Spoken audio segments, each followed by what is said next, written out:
versatile teacher. A great university still thrived in Athens, and the trio made frequent visits to its halls of learning. Jesus and Ganid had thoroughly discussed the teachings of Plato when they attended the lectures in the museum at Alexandria. They all enjoyed the art of Greece, examples of which were still to be found here and there about the city. Both the father and the son greatly enjoyed the discussion on science which Jesus had at their inn one evening with a Greek philosopher. After this pedant had talked for almost 3 hours, and when he had finished his discourse, Jesus, in terms of modern thought, said, "Scientists may some day measure the energy or force manifestations of gravitation, light, and electricity, but these same scientists can never, scientifically, tell you what these universe phenomena are. Science deals with physical energy activities. Religion deals with eternal values. True philosophy grows out of the wisdom which does its best to correlate these quantitative and qualitative observations. There always exists the danger that the purely physical scientist may become afflicted with mathematical pride and statistical egotism, not to mention spiritual blindness. Logic is valid in the material world, and mathematics is reliable when limited in its application to physical things, but neither is to be regarded as wholly dependable or infallible when applied to life problems. Life embraces phenomena which are not wholly material.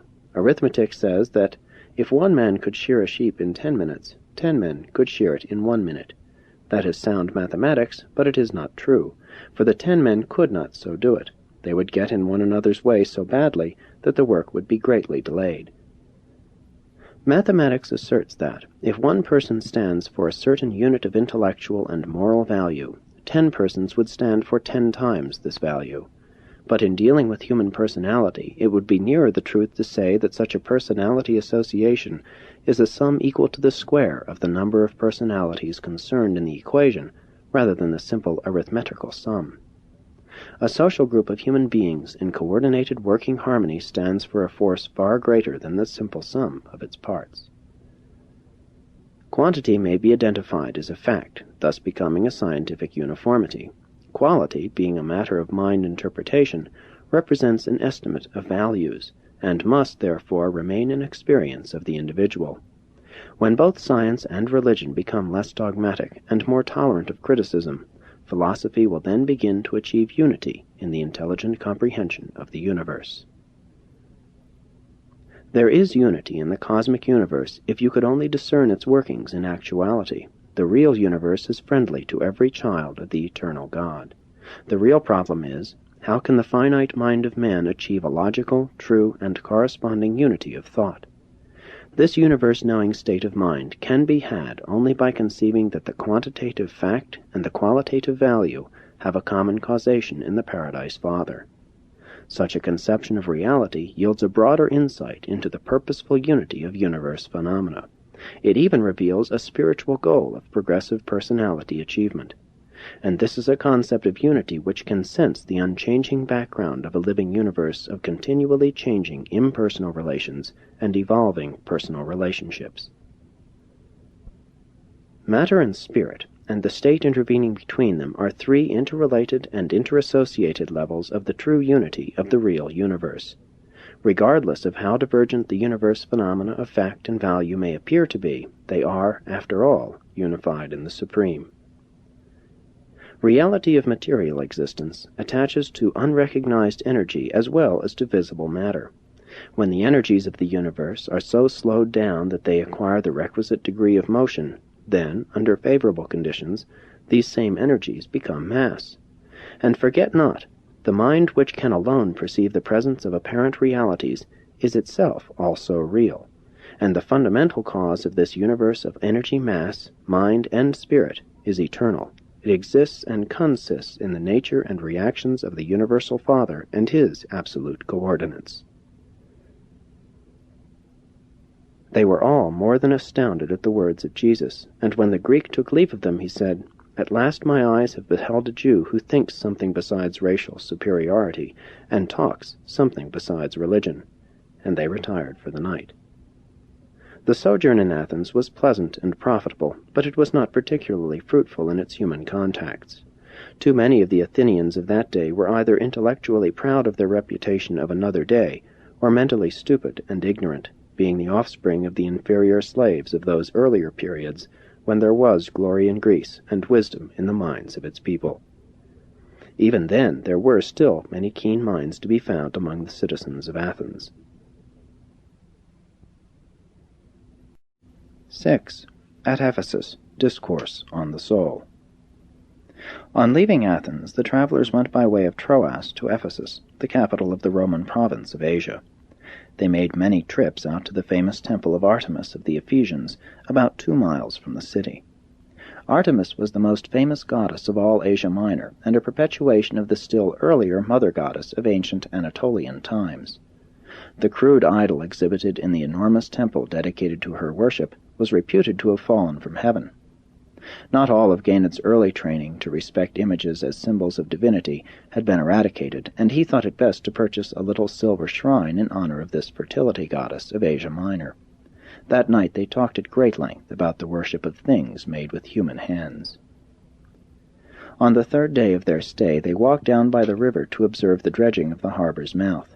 At noon they talked with a young Phoenician who was homesick and much discouraged. But most of all he was envious of a certain young man who had received promotion over his head. Jesus spoke comforting words to him, and quoted the olden Hebrew proverb, "A man's gift makes room for him, and brings him before great men." Of all the large cities they visited on this tour of the Mediterranean, they here accomplished the least of value to the subsequent work of the Christian missionaries. Christianity secured its start in Ephesus largely through the efforts of Paul, who resided here more than 2 years, making tents for a living, and conducting lectures on religion and philosophy each night in the main audience chamber of the school of Tyrannus. There was a progressive thinker connected with this local school of philosophy, and Jesus had several profitable sessions with him. In the course of these talks, Jesus had repeatedly used the word soul. This learned Greek finally asked him what he meant by soul, and he replied, "The soul is the self-reflective, truth-discerning, and spirit-perceiving part of man which forever elevates the human being above the level of the animal world. Self-consciousness in and of itself is not the soul. Moral self-consciousness is true human self-realization and constitutes the foundation of the human soul.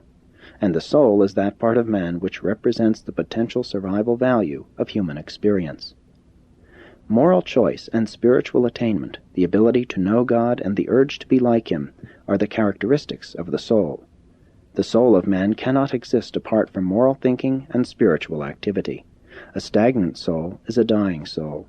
But the soul of man is distinct from the divine spirit which dwells within the mind. The divine spirit arrives simultaneously with the first moral activity of the human mind, and that is the occasion of the birth of the soul.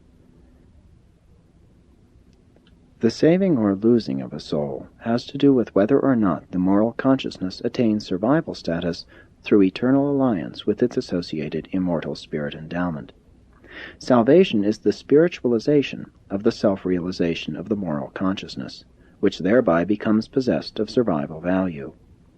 All forms of soul conflict consist in the lack of harmony between the moral or spiritual self-consciousness and the purely intellectual self-consciousness.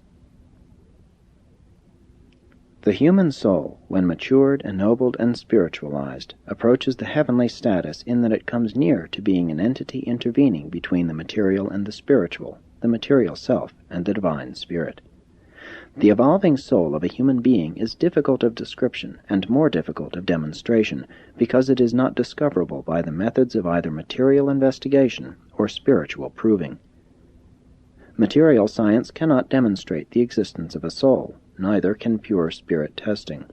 Notwithstanding the failure of both material science and spiritual standards to discover the existence of the human soul, every morally conscious mortal knows of the existence of his soul as a real and actual personal experience.